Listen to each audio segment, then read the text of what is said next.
Magandang hapon. Pulo muna tayo ng tubig. Mag turmeric tayo ngayon. Turmeric. Para pampalinis ng dugo. Pati pam paano to sa mga rayuma. Sa mga joint. Mabisa to sa rayuma. And maganda din to sa pampababa ng sugar.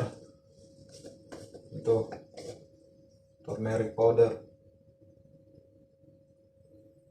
Pero ang nito, ang ginagawa ko, isang kutsarita lang. Hindi naman mataas yung sugar ko, pero hindi ko na paabutin doon at tataas pa yung sugar ko. Ang ginagawa ko to, once a week or twice a week, ginagawa ko ito.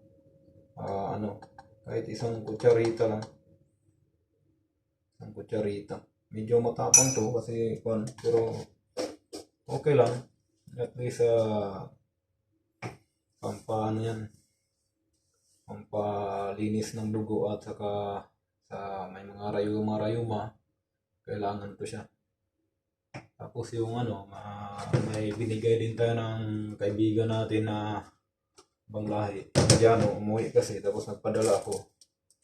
Ito original kasi galing sa India nakapa. Ito yun. Marami nga to eh. Marami to siya. Ito original to, walang halo.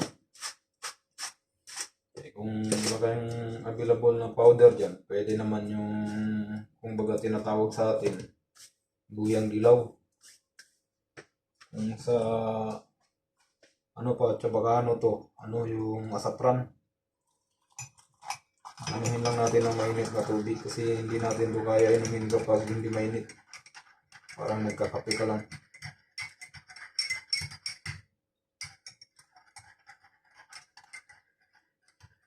So, ingat lang sa pag-inom nito kasi baka araw-arawin mo o gawin mong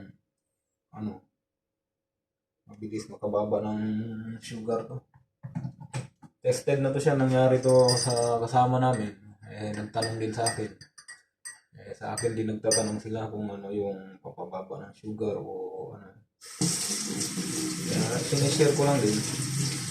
Kasi medyo may kalaman naman tayo, konti lang naman. Konting-konti. Sinishare ko lang din.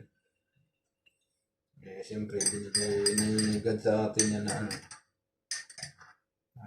konting kalaman kaya sinishare lang natin. Pero wag lang palagi, yan sabi, wag mong gagawin na 3 times a day to. Mahilo ka, mabilis magkababa ng ng sugar.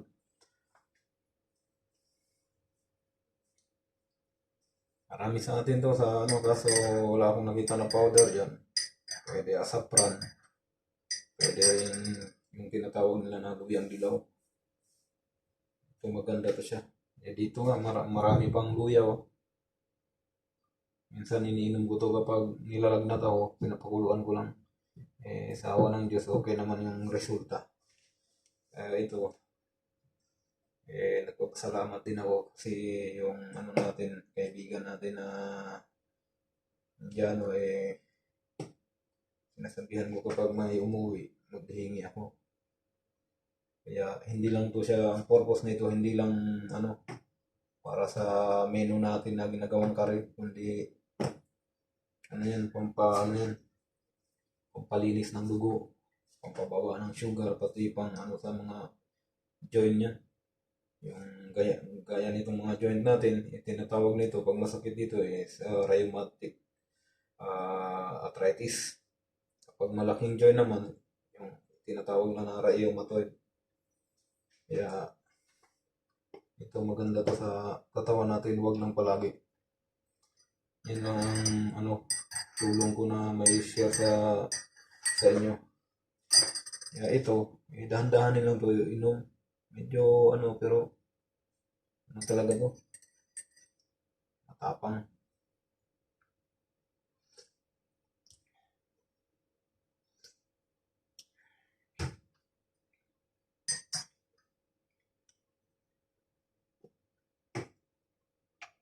Kaya ganyan lang tol. Huwag lang palagi na ano, kahit wala man kayong naramdaman na mataas yung sugar nyo, ano, gawin nyo lang 2 times a week. Huwag palagi. Kasi mahihilo din kayo, ano, bababa yung sugar nyo. Kaya maraming salamat. Ingat kayo dyan sa, ano, sa atin. Ingat kayo dyan sa Pinas. Kaya medyo matagal-tagal pa tayong magkita. Salamat tol. Ayan, ingat dyan.